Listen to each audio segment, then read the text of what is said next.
What is up, everybody? It's your girl Tyra, and welcome back to my YouTube channel where I create content for Black creatives who want to escape fear and share their creativity with the world without compromising their faith in God, their uniqueness, and most importantly, without breaking the bank. Today I have a very special guest with me, Ashley Ferguson. Hey guys.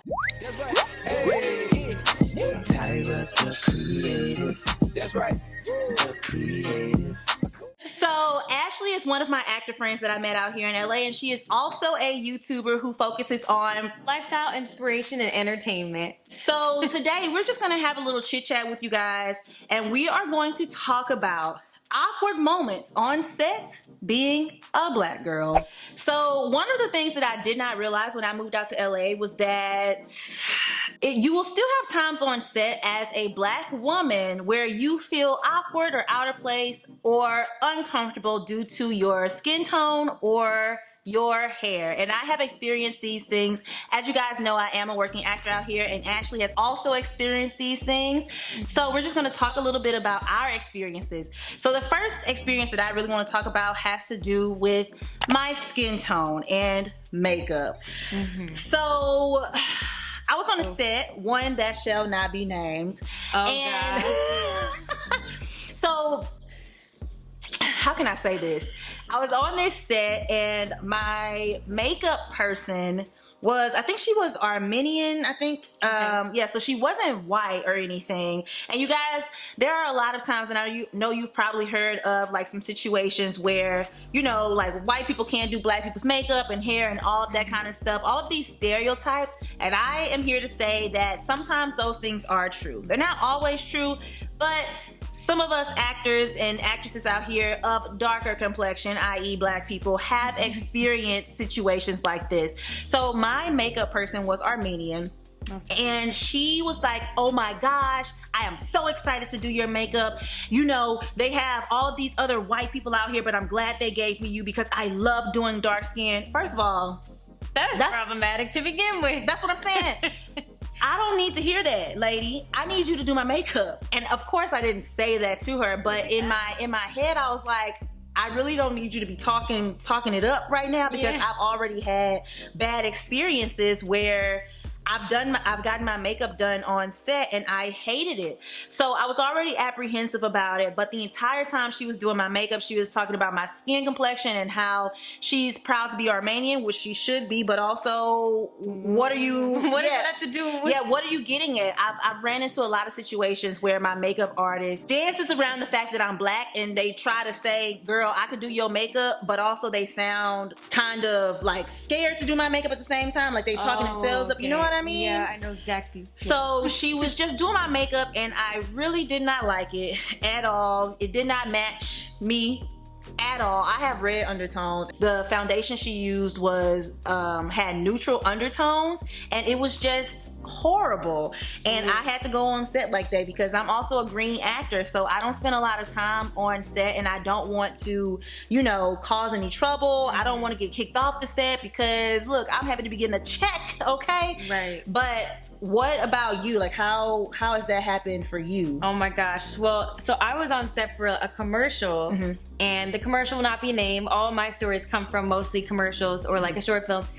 And the lady was like, basically telling me about Black makeup. Like this, she's a white woman, and she's like, me too. And like she's doing my makeup, and she's like, yeah, so we have to get this certain part of your neck because I noticed that Black people, like she was like, I noticed that Black people have a certain, like a lighting, something with lighting happens with their necks. And I'm like, girl, what? I literally was like, this is news to me. I didn't know that Black people had some type of specific lighting with and you know about it, but I don't. Yeah, like you're telling me something about Black people's skin and how we do makeup, and it just like didn't sit right with me. Like she was kind of breaking it down. She just kept saying like, yeah, Black people, when I usually do Black people's makeup, da, da, da. And I get she must have had good intentions, but it just felt really weird, and other people around felt awkward too. They were listening in, but they were trying to act like they were on their phones or like they were turning the other way. I felt alone. So totally. Oh my God. And that's the thing. I really think that all of these people always have good intentions, but it makes me feel awkward on set. And that's another reason why I don't really say anything, because I have to think about it. Okay, Tyra, is this really because of what the person is saying, or is this because of what's going on inside of you? 9 times out of 10, it's because what the person is saying and what they are doing, because they're trying to overcompensate. Yes. And they're ignorant about how to speak on these different subjects.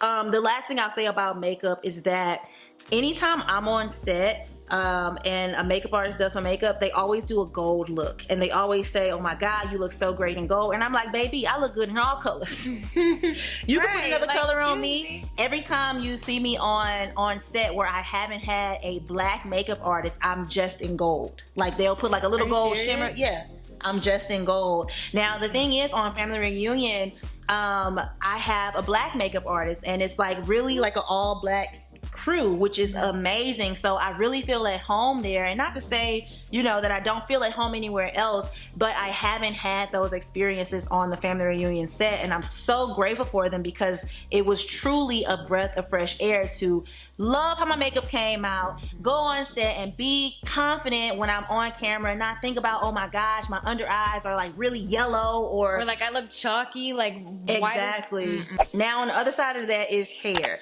Y'all already know where like most of this stuff is coming from. For black women, it will more than likely be the makeup and the hair when it's pertaining to our skin tone on set. What happened to you on set? Okay, this one was definitely another like a good intentions but problematic moment. So this woman was she didn't know, I had my hair out and natural, and it wasn't cut like this. Like it was long, and she was just like, like she didn't know what exactly to do. She was like, no, like you have good hair. And I'm like, don't do the good hair thing, please. Like I don't take that as like a compliment. And then she was like, but like I don't know. She didn't know what to do. She like pinned my hair back. So I came with my hair in a braid out, done. And when you part a braid out, you can't change the part. Yeah. So she started changing the part. She started like picking it, and like, y'all, I'm telling you, it looked so crazy. I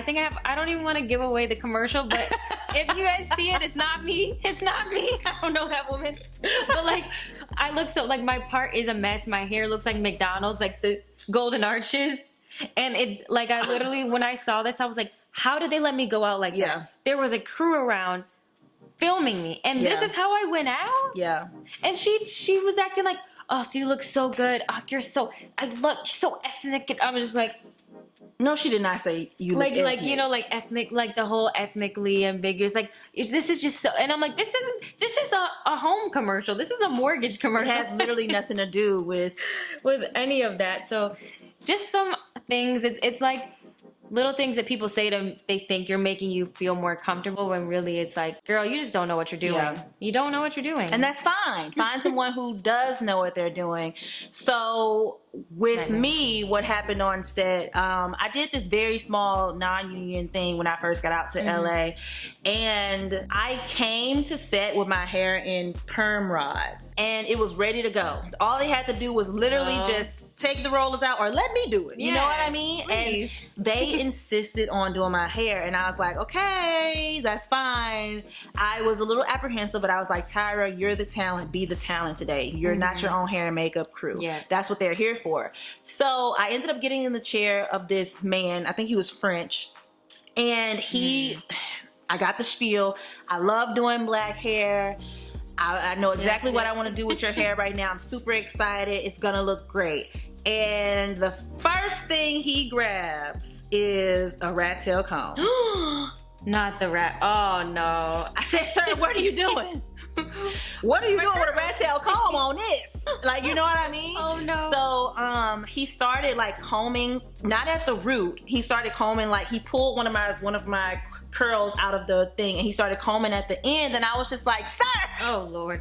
And for a second, my heart dropped, because I was like, I just yelled at this man on this set. I am about to be deemed hard to work with. Like, you know what I mean? Angry black woman. Exactly. And I was just like, please don't use a rat tail comb in my hair. And he also asked me, he was like, well, can we flat iron it? Can I use heat? And I was like, I would not like heat to be placed on my hair. And the thing is, I felt awkward in that situation because I was telling him no. You know what I mean? I was like, oh my God, I'm literally sitting here saying, no, I don't want you to do these things with my hair. And especially as a new actor, it's hard to do that because you want to be the easiest to work with. Like in my head, I'm like, I want to be easy to work with. I want to be hireable again. I don't want people to be talking about me behind the scenes saying, oh, she's very hard to work with, because that can literally have lasting effects on your career. So I had that in my mind. And also I didn't want to look stupid on set.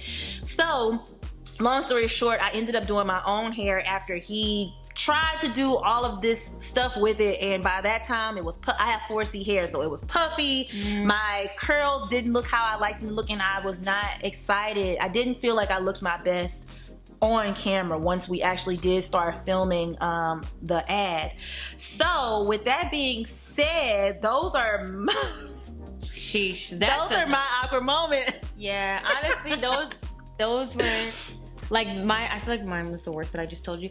I feel like it's gonna be a continuous thing. Yeah. That you encounter. I don't know. You'll always have to encounter it. And I was actually watching something that I think Taraji P. Henson said, or it was somewhere, where it's like we really need to have more women of color or people of color in the industry doing hair and makeup, because it's not a lot of us in the industry. And I was actually talking to my makeup person on Family Reunion set, and she was saying it's only a handful of black people who have the licenses and the, you know, they're in the right spaces. Yes, they're in the right spaces to have access to these network shows. And that shed a whole new light on for me, because I didn't realize that that was the case. I just thought it is what it is. You will have experiences like this on set, but don't let that deter you. It's not always bad. And I just told you, you know, 2 of the most extreme cases. But after I had those experiences on set, I started bringing my own makeup to set, and I've started coming with my own hair done. So when I did my Daisy Sour Cream commercial, I came with a wash and go. And I was like, hey, my hair is already done. Here's my makeup. These are the colors that I like to use. And granted, sometimes you don't want to have to do all of that, but you got to do what you got to do, especially as a darker skinned woman like me. It's really hard. Or in my experience, it's been very hard for them to match skin tone with makeup and actually make me look beautiful on set and where I'm confident and ready to go. So that's the advice that I have to you guys. If any of you are going through the same things, having awkward moments in the hair and makeup chair, bring your own stuff. Make it easier for them. Even though you want to have that full experience, sometimes you just got to do what you got to do. And I'm like, that's very discouraging sometimes, but still, like, you got to do what you got to do. And then at the end of the day, extend grace to those people. Because as much as you want to get mad and be like, well, why did you have to say that? It's much easier to just kind of try to see where they're coming from. Ask questions. What did you mean by that? Like have a conversation, because they really could be coming with good intentions. Like you said, like I believe 99% of the time it is with good intentions. So just learn how to have those conversations, because that's going to be very important for all of you actors and actresses out there that are looking to get into the industry and you are people of color. If you guys have any questions about anything that was said in this video, please put them down below and let me know any of your awkward moments you've had on set. I would love to read them down in the comments. Me too. I am going to also link Ashley's information down in the description bar below. Follow her on her YouTube channel. We did a couple of videos over there, so make sure you go and check those out. And in her comment section, put Tyra sent me here, so we know that you came from my channel, okay? But that is all that I have for you guys today. Thank you guys so much, as always. And if you are not already subscribed to the channel, make sure you hit that big red subscribe button down below, and make sure your notifications are on so you can get all of the alerts anytime your girl posts any new content. Thank you guys so much for watching, and we'll see you in the next one.